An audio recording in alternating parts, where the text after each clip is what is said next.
Here are 3 child soldiers who fought in 3 of the bloodiest battles of World War II. Number 1. Calvin Graham. What were you doing when you were in the 6th grade? I'm going to guess probably not fighting for your life in one of the most pivotal battles of World War II. But that's exactly what Calvin Graham was doing when, at the age of 12, he found himself manning an anti-aircraft turret in the Battle of Guadalcanal. But how did this 12-year-old kid from Texas make it all the way to the Pacific Theater? Well, in 1942, life is pretty horrible for young Calvin Graham. His dad had passed away, and his mom remarried this asshole who constantly abuses him.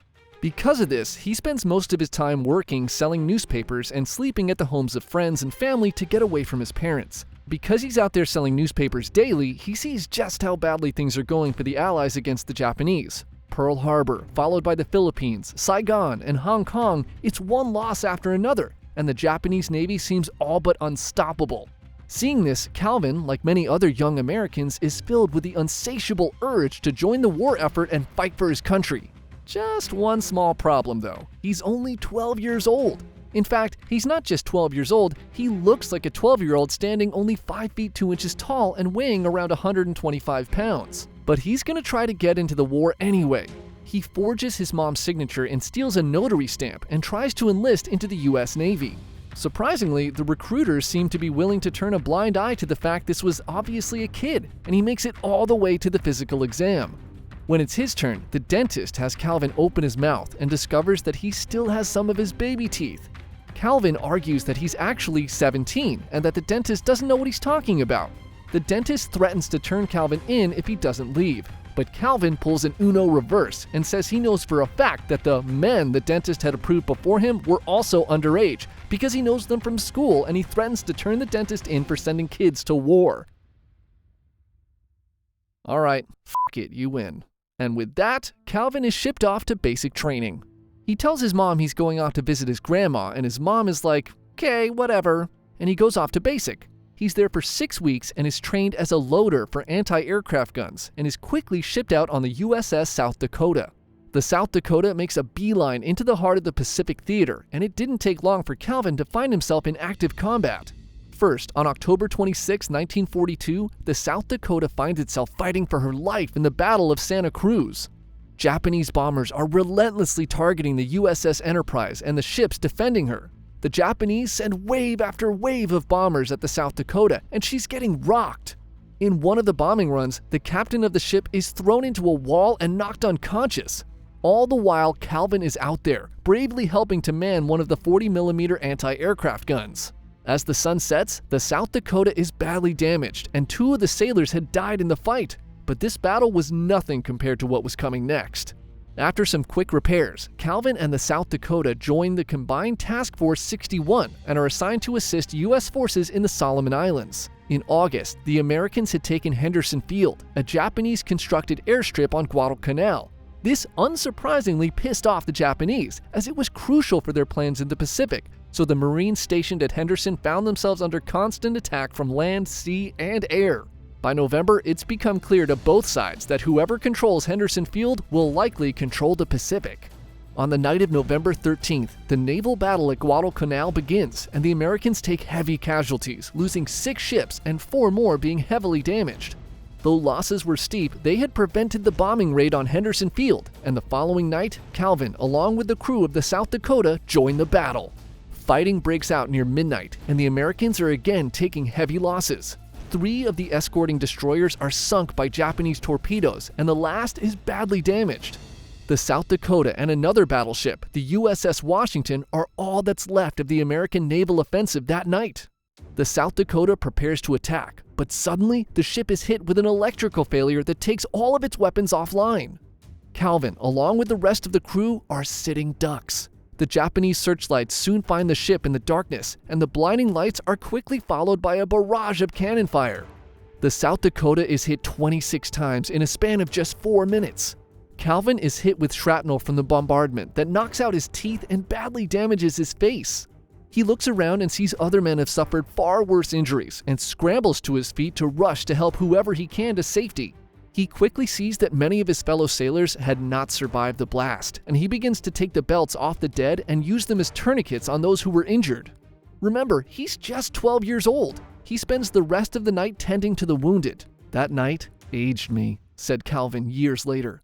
I mean, how could it not have? Following this battle, the badly damaged South Dakota somehow survives and sails back to New York for repairs. Calvin is awarded the Bronze Star and the Purple Heart for his heroics in the battle, and besides his jaw, he's feeling great. He's a war veteran who proudly served his country and returned alive. He's ready to ship out again, but history is sometimes cruel to its heroes. See, his Karen of a mom somehow finds out that Calvin was in fact not at his grandma's house this whole time. Took her a while. And calls the US Navy to complain that they sent her 12-year-old son off to war. When the Navy confirms this, they throw him in the brig for 3 months. When he was released, Calvin was excited to get back to fighting, but instead, the Navy discharges him on April 1st, 1943, and they strip him of all his medals. This all seemed like a sick April Fool's joke, but it was true. Because of his dishonorable discharge, Calvin was not eligible for any veterans benefits or health care, despite the fact he was injured in war. He then went on to speed-run life, getting married at 14, had a kid at 15, and was divorced by 17. After a short stint in the Marines during the Korean War, Calvin would spend the rest of his life trying to regain his medical benefits and his military honors. 3 decades later, in 1978, Calvin was finally given his honorable discharge by President Jimmy Carter, and all his medals except for his Purple Heart were reinstated. In 1988, 40 years after the war, President Reagan reinstated his medical benefits. Finally, in 1994, President Clinton reinstated his Purple Heart Award, 2 years after Calvin had already passed away. Number 2. Jack Lucas. It's January 1942, and lying in bed at Edwards Military Institute in North Carolina, a boy named Jack Lucas can't sleep. Since the surprise attack on Pearl Harbor, he's never been the same, and the only thing he can think about is getting into the war and fighting the Japanese. He wants revenge, but there's just one issue. Jack is just 14 years old. Now, at the time, America needed troops, and all branches were allowing 17-year-olds to enlist with a parent's signature. Jack knew this, and he thought his chances were pretty good at fooling the recruiter. See, he was a big, tough kid, standing 5'8" and weighing 180 pounds. So when he graduates from the 8th grade, he tells his mom he wants to enlist with the Marines and demands her signature. She refuses, saying he can go when he's 17, hoping the war would be over by then. Jack doesn't take no for an answer and forges her signature and demands his stepdad to drive him to the recruiter's office. Now, Jack and his stepdad, they don't really get along. He's an alcoholic, and to Jack, it seems he's only in this relationship to mooch off his mom, and because this was probably true, the stepdad doesn't like Jack either. They drive in silence, and when they reach the recruiter's office, they're both relieved that they may never have to see each other again. So Jack goes in, hands in his forged documents, and the recruiter starts asking for more things, like his birth certificate, which he doesn't have. He keeps telling the guy he's 17, but the recruiter is skeptical and ultimately turns him away. Jack is defeated and walks back to the car. He tells his stepdad what happened inside, and thinking he might lose his chance to get rid of this kid for good, he walks with Jack back into the recruiter's office and starts lying for him, saying that he really is 17 and they just lost his birth certificate and stuff. This somehow works, and Jack is officially enlisted into the Marine Corps at the age of 14.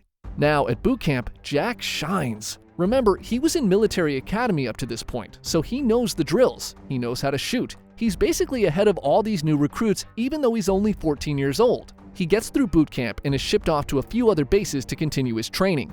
He ends up in North Carolina to specialize in operating machine guns, and while there, he again is top of his class. So much so that his instructors reward him by making him a permanent instructor. He'll never have to see active combat. This pisses Jack off because this is exactly the opposite of what he wants. So he doesn't tell anyone of his orders, and instead, when the trains come to get the rest of the Marines at the base who'll be shipping out to war, Jack just lines up and boards the train with them.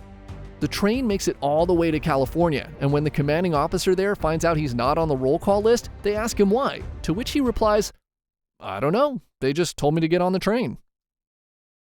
Surprisingly, this works, and after a few short months in California, his whole unit gets shipped to Pearl Harbor in Hawaii. He's getting so close to battle he can feel it, and starts writing letters to people back on the continent telling them that even though he had to wait a year, he's finally going to get to fight the Japanese at 15. And sure enough, the day comes and his unit receives orders to ship out. Well, everyone except Jack. He doesn't get what's going on until he gets called into the colonel's office. The colonel sits him down and tells him, "You do know that we screen every letter that gets sent off this base, right?" The Marine Corps now officially knows he's just 15 years old, and they can't send him into active combat. But Jack tells them, "If you send me home, I'll just go to the army and lie about my age again." So the colonel, wanting to keep this kid with a death wish alive, keeps him at Pearl Harbor and makes him a truck driver on base. He was so close to his dreams, and now he's stuck watching the rest of his unit ship out. Now, while he's stuck on base, he notices that some of the soldiers who misbehave get sent off to combat earlier. And when he figures this out, Jack starts getting into fights, causing chaos in the city, anything he can do to get sent out earlier. But all that happens is he's thrown in the brig on bread and water and forced to break rocks. He's determined and repeats this cycle of getting into trouble and getting thrown in the brig again and again for a whole year. But it doesn't work. They're not deploying him. Finally, on January 10th, 1945, he comes up with another idea to get into the fight, and when transport ships come to bring Marines from his base to active combat, he sneaks on board. They don't catch him, and before he knows it, Jack is in the middle of the Pacific Ocean. At this point, he's considered AWOL, and he realizes that if he goes 30 days without reporting, he'll be classified as a deserter during war, which has severe punishments. So on day 29, as his ship is nearing its destination, he turns himself in, knowing they're not going to turn the ship around. He was right, and he's assigned to the 1st Battalion, 26th Marines, and he finds out he's heading for a place called Iwo Jima. Sounds tropical. He turns 17 on the ship 5 days before the battle. The Marines arrive off the coast of Iwo Jima, and it's a barren wasteland. Knowing the Americans were coming and that this was one of the last defenses to their main islands, the Japanese had spent months fortifying the island with artillery, pillboxes, and an extensive tunnel network. Their war effort was looking grim, but the 21,000 defenders on the island have all promised each other to kill 10 Americans before letting themselves be killed. They will win or die trying on this island. The Navy had been bombing the island for 3 days and were confident they had wiped out most of the Japanese resistance. This ground invasion should be a cakewalk and only take a few days to wipe out what's left of the Japanese there. At 8:59 on February 19th, Jack and his fellow Marines begin to land on the island. The sand beneath their feet is pitch black and reeks of sulfur. It's almost as if the island itself is fighting against the Marines as it sucks their feet 6 inches below the surface with each step they take. Suddenly, shells are heard whistling through the air and begin exploding all around the Americans. Once hidden artillery is wheeled out on the hills, and the Japanese, who were patiently waiting for the right moment, begin laying down heavy gunfire on the stranded Marines. The Navy bombardment had done almost no damage, and the Japanese have nearly their full fighting force ready to defend the island to the death. Jack ducks for cover, and all around him soldiers are dying and equipment is exploding. The Japanese unleash hell on the Americans, and as more Marines make it to the beach, it's a massacre. The water on the shore is quickly stained red, and in the first 18 hours, 2,300 Americans are killed in action. Jack is pinned down in a hole overnight. The next morning, the fighting rages on, but Jack and 3 other Marines have made their way up the beach in a trench when suddenly they find themselves face to face with 11 Japanese soldiers. Both sides immediately begin firing at each other, and Jack takes out 2 Japanese soldiers. He aims and fires again, but his gun jams. He looks down to fix his rifle and sees 2 grenades lying on the ground in the middle of his unit. How long have they been sitting there? If they go off, he and the other Marines near him will surely be tortured to death by the enemy. With no hesitation, Jack yells "Grenade!" and dives onto one of them and shoves it as deep as he can into the sand below him. He reaches out for the other grenade and pulls it under his body. The Marines around him scramble away as Jack makes peace with the fact he will die on this island. The grenade he had shoved into the sand explodes first, sending Jack flying into the sky. He lands in a crumpled mess, bleeding profusely from holes up and down his body. His eye is hanging out of its socket. His right arm is completely broken. His left hand is still holding the other grenade. It was a dud and never went off. His lung is punctured and he can't talk or move. All he can do is spit out the blood that's pooling in his mouth. The Marines he was with assumed he was dead and had pushed on, leaving him all alone. He's lying there in intense pain, begging God to save him, when a medic who is approaching with the next wave sees him spitting out blood and moving his fingers. He quickly jumps in and begins treating Jack's wounds. But as he's treating Jack, another Japanese soldier pops up and begins firing on them. The medic turns and takes out the Japanese soldier and calls for a stretcher to take Jack off the battlefield. They rush Jack off to the beach near the shore where he lies there bleeding for hours until he's transferred to a medical ship. He has 22 emergency surgeries which save his life, though he was left with 200 pieces of shrapnel in his body. On October 5, 1945, Jacqueline H. Lucas was awarded the Medal of Honor from President Truman for his bravery in the Battle of Iwo Jima. Number 3. Sergei Oleshkov. In the summer of 1942, the war is raging on the Eastern Front. After being stalled in the winter of 1941, the Germans have resumed their offensive into the Soviet Union. Though unremarkable in most respects, a small village called Grin in the Kaluga region has become a staging area for partisan soldiers, ordinary citizens who had volunteered to take up arms and fight against the Germans. In this village, a 6-year-old boy named Sergei Oleshkov is living with his mother and older brother. Their father had passed away before the war had begun, and their mother has been trying her best to care for and protect her 2 young sons. But everything changes for the Oleshkov family when, without warning, German soldiers descend on Grin and begin systematically executing everyone living there. Sergei watches in horror as the Germans hang his older brother and then shoot his mother with a machine gun as she desperately tries to save him. A neighbor pushes Sergei out of the village and tells him to run away. Not knowing what to do, he takes off into the woods away from the screaming and gunshots behind him. Sergei wanders all alone through the woods for days, crying for his mother. He's cold and starving and covered from head to toe in bug bites. Just as he's about to give up, he's discovered by a reconnaissance unit from the 142nd Guards Rifle Regiment. They're shocked to see such a small boy wandering all alone and wrap him in a horse blanket and bring him back to their base. The soldiers give him food and water and begin asking him questions. "What's your name? How long were you wandering alone in the woods?" When the soldiers ask him about his mother, Sergei breaks down and begins crying uncontrollably. The questions end there. As he recovers, Sergei's mood improves and he finds a family amongst the men of the 142nd. All the men fall in love with this little boy and they start to see and treat him as their mascot. The unit's commander, Major Mikhail Vorobyov, who had no family of his own, formally adopted Sergei to prevent him from being sent to an orphanage, as he knew because of the war many children in orphanages were now starving. For now, Sergei would stay with them as a member of the 142nd, and they had a tiny uniform made for him. Sergei quickly found his place. He would deliver letters and newspapers to the men and help keep their spirits up. He also began helping in reconnaissance missions and once helped to spot German artillery spotters hiding in a nearby haystack. In November of 1942, the 142nd were given orders to assist in the Battle of Stalingrad. The men ship out, and when they arrive, the fighting is intense.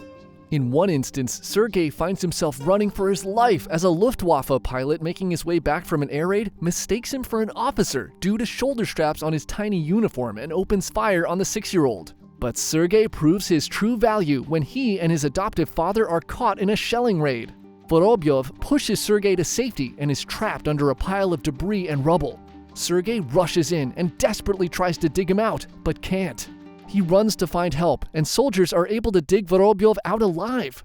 For this, he receives the 4 Combat Merit Award the following year.